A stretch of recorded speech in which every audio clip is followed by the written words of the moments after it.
Assalamualaikum warahmatullahi wabarakatuh. Kita berjumpa lagi dalam video pembelajaran CSL bagian kedua yang menyajikan pemeriksaan fisik kardiovaskular.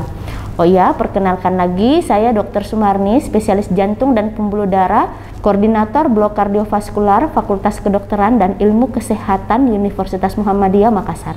Pemeriksaan fisik adalah pemeriksaan kedua yang dilakukan setelah pengambilan anamnesis. Jika anamnesis bisa menegakkan diagnosis 60-80%, maka pemeriksaan fisik yang relevan dan sistematis akan membawa kita menuju ke diagnosis 90 bahkan 100%. Bagaimana supaya pemeriksaan fisiknya tepat dan relevan? Sekali lagi, seorang dokter memang dituntut menguasai ilmu kedokteran, sehingga dari anamnesis dokter kemudian bisa mengarahkan pemeriksaan fisik yang sistematis dan relevan untuk pasien tersebut. Secara umum, pemeriksaan fisik terbagi menjadi 4, yakni inspeksi, palpasi, perkusi, dan auskultasi. Berdasarkan standar kompetensi dokter Indonesia, untuk keterampilan pemeriksaan fisik sistem kardiovaskular, maka ada 11 keterampilan pemeriksaan fisik dengan tingkat kompetensi 4A, yang artinya seorang dokter harus mampu melakukan pemeriksaan fisik tersebut secara mandiri. Adapun 11 pemeriksaan fisik kardiovaskular tersebut adalah inspeksi dada, palpasi denyut apeks jantung, palpasi arteri karotis, perkusi ukuran jantung, auskultasi jantung, pengukuran tekanan darah, pengukuran tekanan vena jugularis, palpasi denyut arteri ekstremitas, penilaian denyut kapiler, penilaian pengisian ulang kapiler, dan deteksi BRU. Adapun teknik pemeriksaan fisik, ada 3 komponen penting yang harus dilakukan secara rutin, yakni 1. Sebelum pemeriksaan fisik, seorang dokter harus mencuci tangan sebelum dan sesudah pemeriksaan. Yang kedua, pemeriksaan tanda vital yang meliputi pengukuran tekanan darah, pengukuran denyut nadi, frekuensi napas, dan suhu. Kemudian yang ketiga adalah pemeriksaan fisik yang sifatnya sistematis dan relevan, mulai dari kepala, leher, sampai dengan ekstremitas. Baik Bapak, setelah wawancara atau anamnesis tadi, maka saya akan beranjak ke pemeriksaan selanjutnya, yakni pemeriksaan fisik. Pada pemeriksaan fisik mungkin Bapak akan merasakan ketidaknyamanan, namun pemeriksaan ini sangat penting untuk menentukan kondisi fisik Bapak dan kemudian mengarahkan kita ke penyakit Bapak. Apakah Bapak bersedia? Sedia dong. Baik, kalau Bapak bersedia, Bapak nanti baring di tempat tidur, kemudian menanggalkan bajunya ya Pak ya.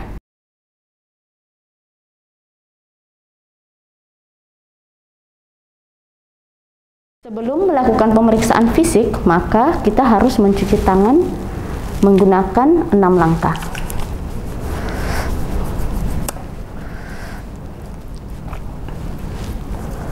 Kemudian dilakukan pengukuran tekanan darah, pengukuran suhu, penilaian denyut nadi, dan perhitungan frekuensi napas.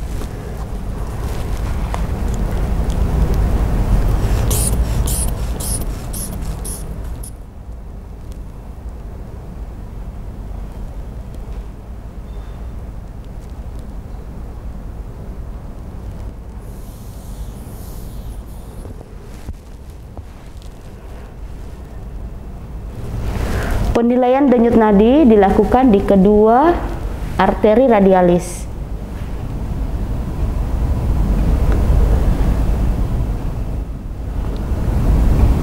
Pengukuran denyut nadi dilakukan selama 15 detik untuk denyut nadi yang sifatnya teratur, dan kemudian untuk denyut nadi yang sifatnya tidak teratur, maka pengukuran harus dilakukan selama 1 menit.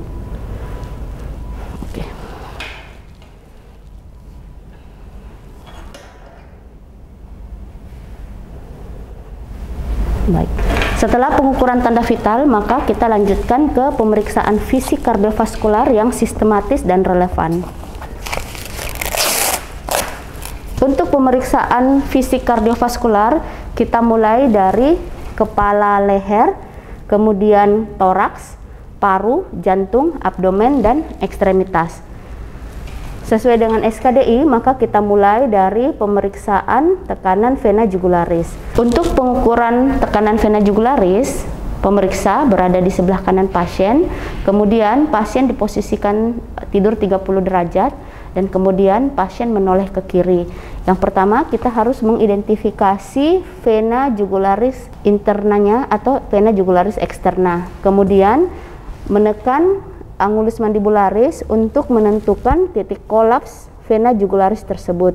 Kemudian mengukur tinggi titik kolaps terhadap manubrium sterni.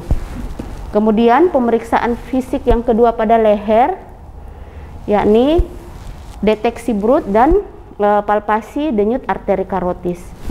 Untuk deteksi Brood kita menggunakan membran dari stetoskop di sebelah kiri dan sebelah kanan.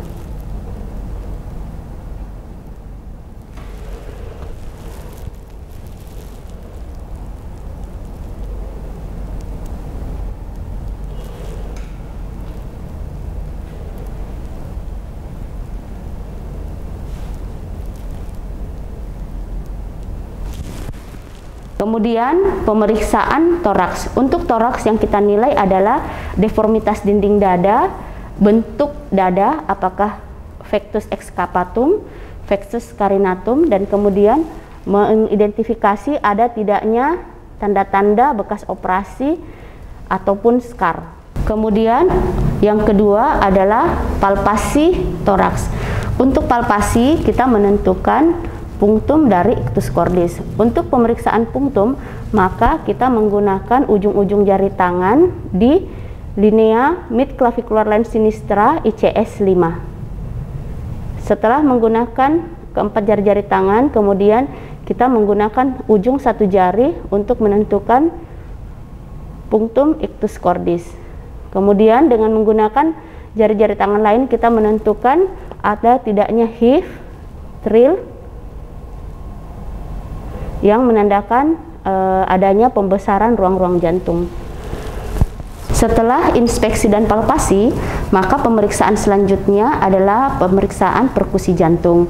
Untuk pemeriksaan perkusi jantung, kita akan menentukan batas jantung kanan dan batas jantung kiri. Batas jantung tersebut kita dapatkan dari peralihan bunyi sonor menjadi peka. Yang pertama, kita melakukan pemeriksaan batas jantung.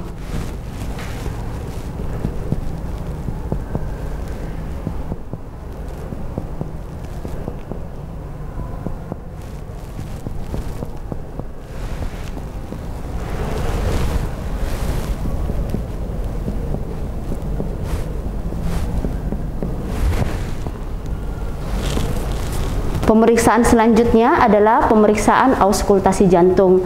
Untuk pemeriksaan auskultasi jantung, kita akan menentukan bunyi jantung 1 dan 2, dan kemudian bunyi jantung tambahan seperti S3, S4, murmur, ekstrasistol. Untuk pemeriksaan murmur, maka kita akan menempatkan bel atau diafragma dari stetoskop kita. Untuk pemeriksaan katup aorta, maka bagian diafragma akan kita tempatkan di ICS 2 kanan.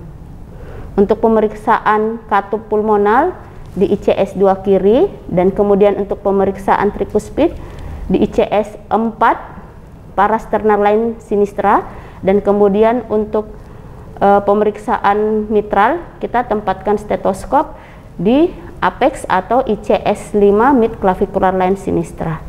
Selanjutnya di pemeriksaan abdomen juga kita lakukan untuk menentukan ada tidaknya pembesaran organ seperti hepatomegali dan splenomegali yang terkait dengan kondisi kongestif pasien.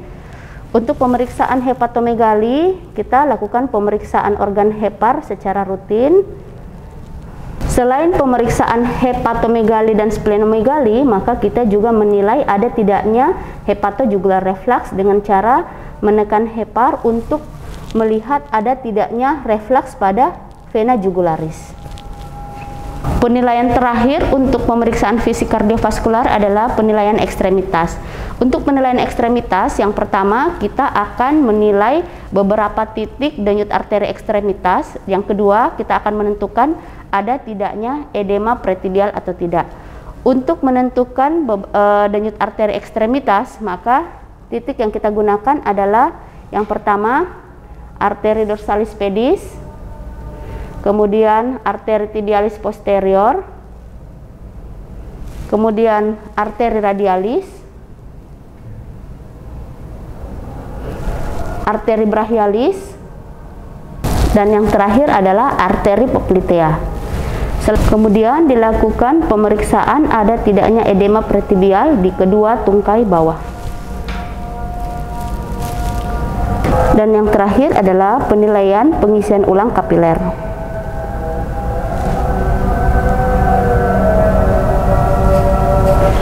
Setelah melakukan pemeriksaan fisik, maka kita melakukan cuci tangan sesudah pemeriksaan dengan menggunakan 6 langkah.